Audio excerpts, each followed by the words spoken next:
Hi అండి. నమస్తే. Welcome to Suhasini's kitchen. నేను మీ సుహాసిని రెడ్డి. ఈరోజు మన కిచెన్‌లో వెజిటబుల్ పికిల్‌ని ప్రిపేర్ చేసుకుందాం.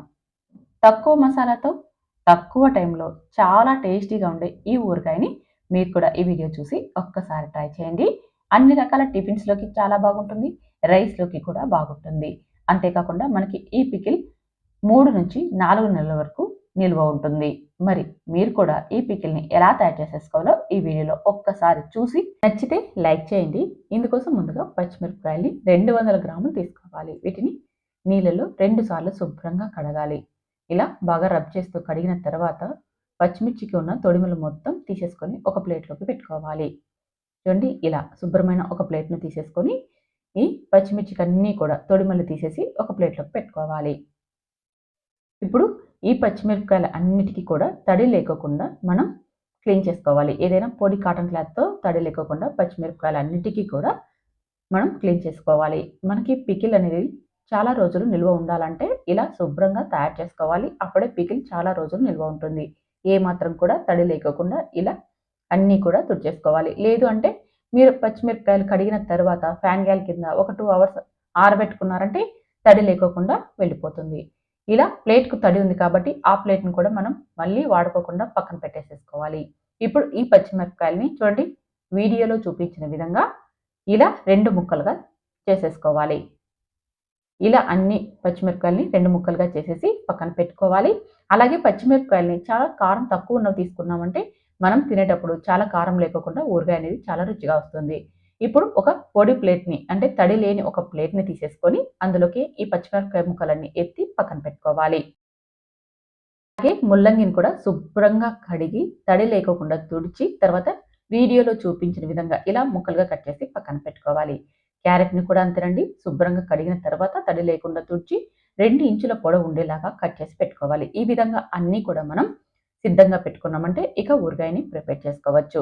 ఇప్పుడు స్టవ్ మీద ఒక చిన్న పెనం పెట్టుకొని అందులోకి ఒక 2 స్పూన్స్ ధనియాలు, 1 స్పూన్ మెంతుల్ని వేసుకొని ఇవి మంచి వాసన వచ్చేంత వరకు వేయించుకోవాలి. లో ఫ్లేమ్‌లో మాత్రమే వేయించుకోవాలి. చూడండి ఇవంతా బాగా వేగి కాస్త గోల్డెన్ కలర్ వచ్చిన తర్వాత ఇందులోకి ఒక స్పూన్ మిరియాలు, అలాగే ఒక స్పూన్ సోంపు, అలాగే ఒక స్పూన్ ఆవాలు, ఒక స్పూన్ జీలకర్రని వేసుకోవాలి.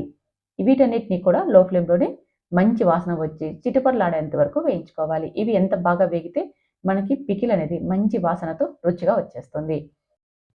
తరువాత ఒక మిక్సీ గిన్నె తీసుకొని అందులోకి ఈ మసాలా దినుసులన్నీ వేసి మెత్తని పౌడర్ లాగా గ్రైండ్ చేసుకోవాలి. చూడండి తక్కువ మసాలా వేస్తున్నాం కదా! మనం తీసుకున్న వెజిటబుల్స్‌కి ఈ మసాలా చాలా అంటే చాలా తక్కువ. తక్కువ మసాలా వేసుకుంటేనే టేస్ట్ చాలా బాగుంటుంది. హెవీ మసాలా తినడం కూడా మన ఆరోగ్యానికి అస్సలు మంచిది కాదు. ఇప్పుడు మరొక శుభ్రమైన పెనం పెట్టి అందులోకి ఒక 200 ఎంఎల్ ఆయిల్‌ని వేసేసుకొని ఆయిల్ బాగా వేడెక్కిన తర్వాత లో ఫ్లేమ్‌లోకి టర్న్ చేసుకొని ఒక 20 దాకా వెల్లుల్లి రెబ్బల్ని వేసుకోవాలి. అవి కాస్త ఫ్రై అయిపోయిన తర్వాత ఇందులోకి కొన్ని పచ్చిమిర్చి ముక్కల్ని వేసుకోవాలి. ఈ పచ్చిమిర్చి ముక్కల్ని కొద్దిగా వేయించుకోవాలి. చూడండి మనకి పచ్చిమిర్చి ముక్కలనేది బాగా ఫ్రై అవ్వక్కర్లేదు. కొద్దిగా తడి లేకోకుండా అయితే సరిపోతుందన్నమాట. అలా కాస్త ఆయిల్‌లో వేపుకున్నామంటే తినేటప్పుడు కూడా చాలా బాగుంటాయి. అందుకని లో ఫ్లేమ్‌లో ఒక 3 నిమిషాల పాటు ఈ పచ్చిమిర్చి ముక్కల్ని వేయించుకోవాలి. అలా వేయించుకోవడం వల్ల తడి ఏమైనా ఉంటే పోతుంది. అలాగే ముక్కలు కూడా కాస్త ఫ్రై అయ్యి తినేటప్పుడు చాలా బాగుంటాయి. చూస్తున్నారుగా ఈ విధంగా పచ్చిమిర్చి ముక్కలు కాస్త ఫ్రై అయిపోయిన తర్వాత చిన్నగా కట్ చేసుకున్న ముల్లంగి, క్యారెట్‌ని కూడా వేసుకోవాలి. గ్రైండ్ చేసి పెట్టుకున్న ఈ మసాలా పొడిని అలాగే ఇందులోకి 1.5 స్పూన్ కారం పొడిని వేసుకోవాలి. మనం పచ్చిమిర్చి ముక్కల్ని వేసుకున్నాం కాబట్టి కారం చాలా తక్కువ వేసుకోవాలి. లేదా మీరు తినగలిగే కారాన్ని బట్టి వేసుకోండి. ఉప్పును కూడా ఇక్కడ రుచికి సరిపడా ఉప్పును వేసుకోవాలి. నేను 1.5 స్పూన్ వేశాను. 1.5 స్పూన్ కారం పొడి, 1.5 స్పూన్ ఉప్పును వేశాను. మీరు ఫస్ట్ తక్కువ వేసుకొని ఒకసారి అంతా కలిపి చెక్ చేసుకొని మళ్ళీ అయినా వేసుకోవచ్చనమాట. ఉప్పు, కారం అనేది మనం తినగలిగే కారాన్ని బట్టి అడ్జస్ట్ చేసుకొని వేసుకోవచ్చు. ఇలా వేసేసి ఇదంతా కూడా బాగా కలిసేలాగా కలుపుకోవాలి. ఈ మసాలా, ఉప్పు, కారం అంతా కూడా మనకి ముక్కలకి బాగా అంటాలనమాట. అందుకోసమని ఇదంతా బాగా కలిసేలాగా కలుపుకోవాలి. ఇక్కడ ఒక విషయం చెప్పడం మర్చిపోయానండి. మనం వెజిటబుల్ వేసుకున్నప్పుడే స్టవ్‌ను ఆపేసుకోవాలి. ఎందుకంటే మనకి ఇక వేడి అవసరం లేదన్నమాట. మనకి ఎప్పుడైతే పచ్చిమిర్చి కాస్త ఫ్రై అయిపోతాయో అప్పుడు స్టవ్‌ను ఆపేసేసుకొని వెజిటబుల్స్‌ని, మసాలాని వేసి అంతా కలిసేలాగా కలుపుకోవాలి.